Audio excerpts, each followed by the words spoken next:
यह वीडियो काफी रिसर्च और मेहनत के बाद बना। इस वीडियो को आप किसी भी जाति, धर्म और व्यक्ति की भावना के साथ कंपेयर बिल्कुल भी ना करें। इस वीडियो को सिर्फ इन्फॉर्मेशन के नजरिए से देखें। देखो यार मैं योगी, आज की इस वीडियो में हम बात करने वाले हैं पुंजा भील के बारे में। वही पुंजा भील जिसको महाराणा प्रताप ने राणा की उपाधि दी थी, वही पुंजा भील जिसने महाराणा प्रताप के साथ मिलकर अकबर की सेना को हराया। पुंजा भील की बात करें तो कुछ लोग इसको राजपूत कहते हैं, कुछ लोग इसको भील मानते हैं। इसकी सच्चाई क्या है ये तो वीडियो के आगे मैं आपको बताने वाला हूँ, तो आप लोग इस वीडियो को बिना स्किप के अंत तक जरूर देखिए ताकि आपको इसकी सच्चाई समझ में आ जाए। भारत का इतिहास बहुत ही गहरा है। आदिवासियों का भी भारत के इतिहास में एक बहुमूल्य योगदान रहा है, उनमें से एक है पुंजा भील। भारत के इतिहास को लेकर काफी लोग अपना वर्तमान खराब कर रहे हैं क्योंकि भारत के इतिहास में कुछ लोग जातिवाद जोड़ रहे हैं। किसी का नाम लेना तो ठीक नहीं होगा, लेकिन आज की जनरेशन एक दूसरे के इतिहास को नीचा दिखाने में लगी हुई है।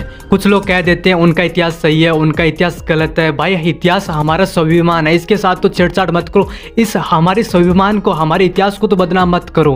पुंजा भील ने हल्दी घाटी के युद्ध में अपना योगदान दिया था। पुंजा भील और उनके सैनिक जी जान से हल्दी घाटी के युद्ध में लड़े थे, लेकिन आज के दौर में हल्दी घाटी के इतिहास को पढ़ते हैं तो हल्दी घाटी के इतिहास में पुंजा भील और उनके सैनिक, उनके पराक्रम और उनकी वीरता को कोई खास तवज्जो नहीं दिया गया है। हमारे लिए शर्म की बात है, हम लोगों ने मुगलों के इतिहास को इतना ज्यादा पढ़ रखा है, समझ रखा है, लेकिन हम हमारे देश के जो वीर योद्धा थे उनके बारे में, उनके इतिहास के बारे में बिल्कुल भी नहीं जानते। उनमें से एक है राणा पुंजा भील। आप में से काफी लोग ऐसे हैं जिनको राणा पुंजा के बारे में बिल्कुल भी नहीं पता। अगर कुछ लोगों को पता है भी तो उनके बारे में सच्चाई नहीं पता है। कुछ लोग तो इनको राजपूत कहते हैं, कुछ लोग इनको भील मानते हैं, पर इनकी जो सच्चाई थी, उनकी वीरता क्या सच्चाई थी वो सभी काफी लोग नहीं जानते। लेकिन काफी लोग हैं कि इनकी सच्चाई जानते हैं, लेकिन उनकी सच्चाई को दबा दिया जाता है क्योंकि ना समझ लोग काफी ज्यादा हो चुके हैं। आखिर पुंजा भील का इतिहास क्या था, इनकी वीरता की किस्से क्या थे, वेल पूरी जानकारी देंगे इस वीडियो में। तो चैनल पे वीडियो को लाइक, चैनल को सब्सक्राइब कर दो ताकि मुझे थोड़ा सपोर्ट मिल जाए। नमस्कार मैं योगी, आज की इस वीडियो में हम बात करें राणा पुंजा भील के बारे में। आप सभी ने अगर राणा पुंजा का इतिहास पढ़ रखा है तो आप सभी को पता भी होगा कि पुंजा भील किस शख्सियत का नाम था।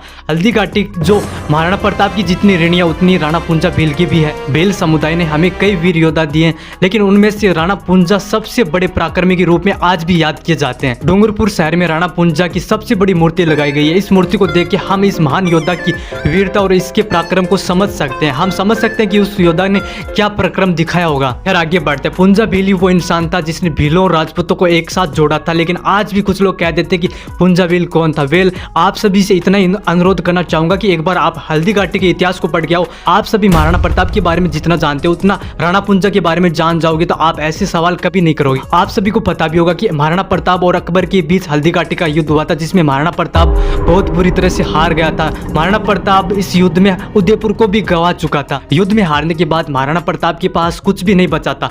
तब महाराणा प्रताप जंगलों में जाके राणा पुंजा के साथ रहते। वहां राणा पुंजा के साथ महाराणा प्रताप ने 29 साल तक जीवन जंगलों में बिताया था। महाराणा प्रताप राणा पुंजा के साथ भाई की तरह रहते। वहां महाराणा प्रताप ने पुंजा भील को राणा की उपाधि दी थी। इस प्रकार से पुंजा भील राणा पुंजा बन चुका था। आप सभी को जानकारी के लिए बता देता हूँ, 16वीं शताब्दी में मुगल सम्राट अकबर की नजर मेवाड़ पे पड़ चुकी थी। अकबर किसी भी हाल में मेवाड़ को जीतना चाह रहा था, इसीलिए अकबर ने मेवाड़ पे आक्रमण कर दिया था। प्रताप की हार के बाद राणा पुंजा से प्रताप ने सहयोग मांगा था। पुंजा भील ने आश्वासन दिया था कि भील सेना प्राणों की परवाह करे बिना युद्ध करेगी और मेवाड़ की सुरक्षा करेगी। इस प्रकार से राजपूत और भीलों का एक तरीके का गठबंधन हो चुका था।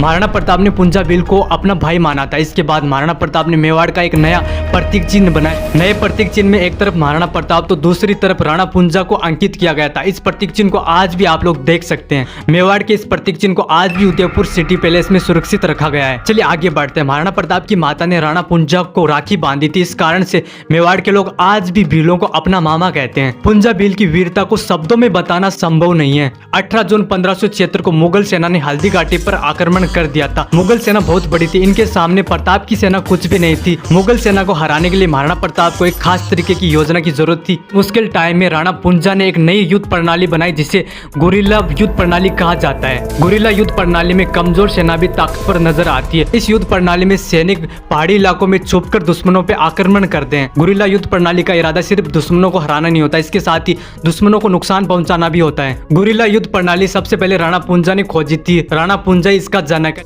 लेकिन भारत के इतिहास में हमें पढ़ाया जाता है कि शेरशाह सूरी ने सबसे पहले गुरिल्ला युद्ध प्रणाली लागू की थी। इसके पीछे वजह चाहे जो भी हो, लेकिन बहुत सारे ऐसे हमारे योद्धा हैं जिनकी पहचान हम सभी से छुपाई गई है। राणा पुंजा भील उनमें से एक है। आप सभी को जानकारी के लिए बता देता हूँ, हल्दी घाटी के युद्ध में मुगल सेना में 86,000 सैनिक थे। वहीं मेवाड़ सेना की बात करें तो मेवाड़ सेना में मात्र 9,000 सैनिक थे। और ऐसा कहा जाता है कि मुगल सेना 5 भागों में बटी हुई थी, जिनमें से 3 भागों को मेवाड़ सेना ने एकदम से खत्म कर दिया था। हल्दी घाटी के युद्ध को मेवाड़ सेना ने गुरिल्ला युद्ध प्रणाली से लड़ा था। मेवाड़ सेना पहाड़ी इलाकों में छुप के तीरों से मुगल सेना पे वार कर रही थी और मुगल सेना को लास्ट में भागना पड़ा था और भागकर मुगल सेना पहाड़ी इलाकों में छुप गई थी। लेकिन मुगल सेना को पहाड़ी इलाकों का बिल्कुल भी ज्ञान नहीं था और वो वहां से भी उनको भागना पड़ा। इस युद्ध में महाराणा प्रताप का चेतक घोड़ा एकदम से घायल हो गया था। घायल होने के बावजूद भी चेतक ने महाराणा प्रताप को एक सुरक्षित जगह पर पहुंचा के अपने प्राण त्याग कर रहे थे। हल्दी घाटी के युद्ध के बाद राणा पुंजा ने एक नई पहचान बना ली थी। महाराणा प्रताप के दिल में एक अलग जगह बन गई थी और महाराणा प्रताप के बगल में ही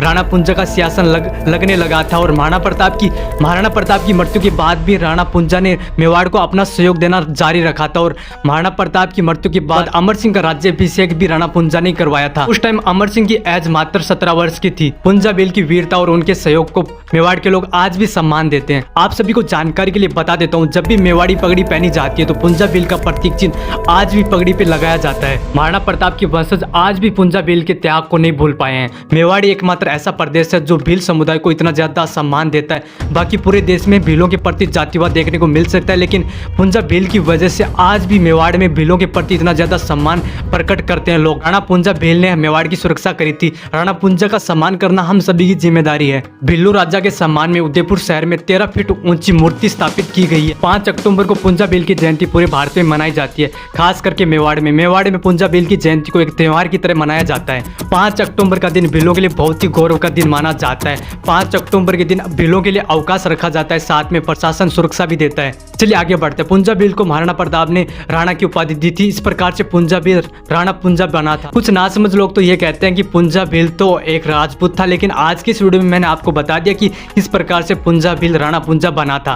राणा पुंजा के साथ ही आप सभी को यह भी बता दूं कि अजमेर में मोइनुद्दीन चिश्ती की दरगाह में जितने भी खालिद है वो सभी भीलों के वंशज है। 2 भील भाई हुआ करते थे, लाखा और टेका, जो मोइनुद्दीन चिश्ती के शिष्य बन गए थे। और शिष्य बनने के बाद दोनों ने मुस्लिम धर्म अपना लिया था और बाद में ये दोनों मुस्लिम बन गए थे। और अजमेर की दरगाह में जितने भी खालिद आज काम करते हैं वो सभी उन दोनों भीलों भाइयों के वंशज है। आज के दौर में ये सभी खालिद अपने वंशजों को भूल चुके हैं, लेकिन भीलों के इतिहास को हमने कभी समझा ही नहीं। आदिवासियों को आज भी हमने हक से वंचित रख रखा है। जिन भीलों ने मुगल सेना को हराया था, मेवाड़ की सुरक्षा करी थी, उनको कमजोर समझना हम सबकी बहुत बड़ी भूल है। खैर आगे बढ़ते हैं। पुंजा भील ही वो इंसान था जिसने भीलों और राजपूतों को एक साथ जोड़ा था, लेकिन आज भी कुछ लोग कह देते कि पुंजा भील कौन था। वेल, आप सभी से इतना ही अनुरोध करना चाहूंगा कि एक बार आप हल्दी घाटी के इतिहास को पढ़ के आओ। हमारे लिए शर्म की बात है, हम लोगों ने मुगलों के इतिहास को इतना ज्यादा पढ़ रखा है, समझ रखा है, लेकिन हम हमारे देश के जो वीर योद्धा थे उनके बारे में, उनके इतिहास के बारे में बिल्कुल भी नहीं जानते। उनमें से एक है पुंजा राजा भील। मैं उम्मीद कर रहा हूँ कि आज की इस वीडियो में मैंने राणा पुंजा के बारे में जो भी सच्चाई बताई है वो आप सभी को जरूर समझ में आ गई होगी। अगर आप लोग इस वीडियो पे अपनी राय देना चाह रहे हैं तो प्यारा सा कमेंट जरूर डाल दियो। मैं सभी के कमेंट्स का रिप्लाई देता हूँ, आपकी कमेंट का भी जरूर रिप्लाई दूंगा। वेल, ऐसे इन्फॉर्मेटिव वीडियोज के लिए वीडियो को लाइक, चैनल को सब्सक्राइब कर दियो। जल्द आ रहा है योगी वीडियो के साथ, तब तक के लिए बाय बाय।